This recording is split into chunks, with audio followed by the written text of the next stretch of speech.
কি করলে এটা তুমি? আমি আমি আবার কি করলাম? তুমি আমার জামাটা মাটিতে ফেলে দিলে কেন? আমি কখন ফেললাম? এটা তো বাতাসের কারণে পড়ে গিয়েছে। আমি নিজের চোখে দেখলাম তুমি এটা মাটিতে ফেলে দিলে, আবার বলছো বাতাসে পড়ে গিয়েছে। মিথ্যা বলছেন কেন? তুমি আমাকে মিথ্যাবাদী বললে। 2 দিন হলো আসতে পারোনি, এখনই আমাকে মিথ্যাবাদী বলছো। মিথ্যা বললে বলবোই তো। তুমি দাঁড়াও, আমি মার কাছে তোমার নামে বিচার দিচ্ছি। আমাকে মিথ্যাবাদী বলা বের করছি।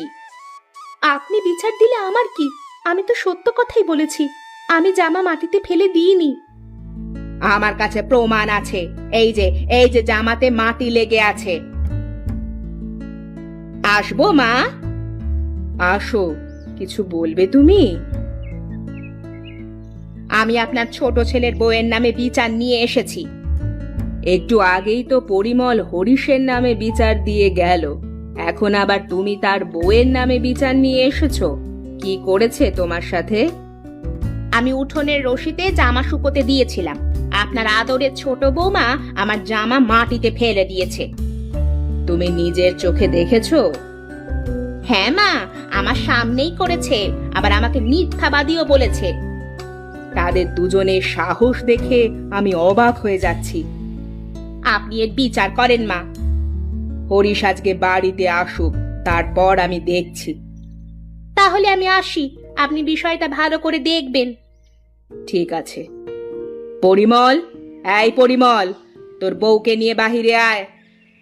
আসছি মা। হরিশ, ঘরে আছিস? হ্যাঁ মা। বাহিরে আয় তোর বউকে সাথে করে। এখানে আসতে বললে যে? চেয়ার নিয়ে এসে বস। হরিশ, তুইও বস। কি হয়েছে মা? তুই পরিমলকে কি বলেছিস? কিছু বলিনি তো। তুই তাকে চোর বলেছিস কেন? আমি তাকে চোর বলিনি, তার কাছে 1 মাসের আয় ব্যয়ের হিসেব চেয়েছিলাম। দেখিয়েছি আমি, সেটার মধ্যে হিসেব মেলে না। তাই বলে চোর বলবি? মা, আমি তার সাথে ব্যবসা করব না, আমাকে আমার সম্পত্তি ভাগ করে দাও। তাই করে দাও। শিমুর নামেও বিচার আছে, সে নাকি বড় বৌমার জামা মাটিতে ফেলে দিয়েছে। মা কি সত্যি বলছে সুমি? না, বড়ভাবে মিথ্যা বিচার দিয়েছেন, জামা বাতাসে পড়ে গিয়েছে। এভাবে তো আর থাকা যায় না। একদিন খাবারে ঝাল দিবে, মিথ্যাবাদী বলবে, আরেকদিন জামা ফেলে দিবে, এগুলো মানা যায় না। আমাদের আলাদা করে দেন মা। হ্যাঁ মা, আমাদের আলাদা করে দাও। হরিশ, তুই কি বলিস? তুমি যা ভালো মনে করো। এখন থেকে তোরা আলাদা খাবি। জমি অর্ধেক তোর আর অর্ধেক তার। দোকান কে নিবি? আমি নেব। তাহলে তুই হরিশকে তার ভাগের টাকা দিয়ে দে। আচ্ছা, দিচ্ছি। আজ থেকে তোরা আলাদা। এখন যার যার মতো ঘরে যা। দেখেছো তোমার বড় ভাই এবং ভাবি কেমন মাকে মিথ্যা কথা সাজিয়ে বিচার দিল? তাই তো দেখছি। যাক, যা হয়েছে ভালোই হয়েছে। তোমাকে তো আগেই আমি বলেছিলাম যে তোমার ভাই আর ভাবি আমাদেরকে দোষী প্রমাণিত করতে চায়, যাতে তারা সমস্ত সম্পত্তি ভোগ করতে পারে। এখন থেকে আমি অন্য নতুন একটা ব্যবসা শুরু করব। ভাবছি বাজারে মাছের দোকান দেব। আমি দেশের বিভিন্ন অঞ্চল থেকে মাছ পাইকারি দামে সংগ্রহ করে খুচরো দামে বাজারের মাছ বিক্রেতাদের কাছে বিক্রি করব। এত মাছ এনে সংগ্রহ করে রাখবে কিভাবে? সব তো পচে যাবে। মাছ এনে আমি বরফের মধ্যে হিমায়িত করে রাখব, যাতে দীর্ঘ সময় ভালো থাকে, নষ্ট না হয়ে যায়। তাহলে তো ভালোই হবে। এখন কি করবে ভেবেছো? শুয়ে বসে খেতে খেতে তো সবকিছুই শেষ। সেটাই তো দেখছি। তোমার ছোট ভাই তো মাছের ব্যবসা করে ভালোই উন্নতি করছে, আর আমরা শুধু চেয়ে চেয়ে দেখছি। এভাবে হাত গুটিয়ে বসে থাকলে চলবে না। তুমি কালই শহরে যাবে, কোনো কাজের বন্দোবস্ত না করে বাড়ি ফিরবে না। ঠিক আছে, আমি চেষ্টা করব। না, শুধু চেষ্টা করলে হবে না, আমি যেটা বলছি সেটাই করতে হবে তোমাকে। বড় বৌমা, কিছু বলবেন? কিছু খাবার হবে? অনেক ক্ষুধা পেয়েছে। সারাদিন শুধু বসে বসে খাওয়া, ঘরে খাবার নেই। এমন করে বলো না বৌমা, হাঁটতে পারছি না ঠিক মতো, প্রচুর ক্ষুধা পেয়েছে, কিছু খাবার দাও না। খাবার এমনি এমনি ঘরে আসে না যে শুধু শুধু খাবার দিয়ে খাবার নষ্ট করব। আমাকে খাবার দিলে তোমার খাবার নষ্ট হবে? হ্যাঁ, যত তাড়াতাড়ি মরেন তাহলেই বাঁচি। শুনলি পরিমল, তোর বউ আমার মরণ চায়।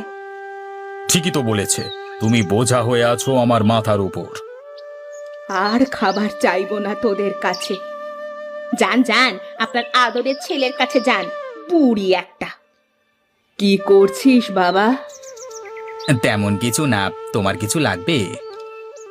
আমাকে বাজার থেকে কিছু ফল নিয়ে এসে দিবি? আচ্ছা, তুমি ঘরে যাও, আমি বাজার থেকে নিয়ে এসে তোমার ঘরে পাঠিয়ে দিচ্ছি।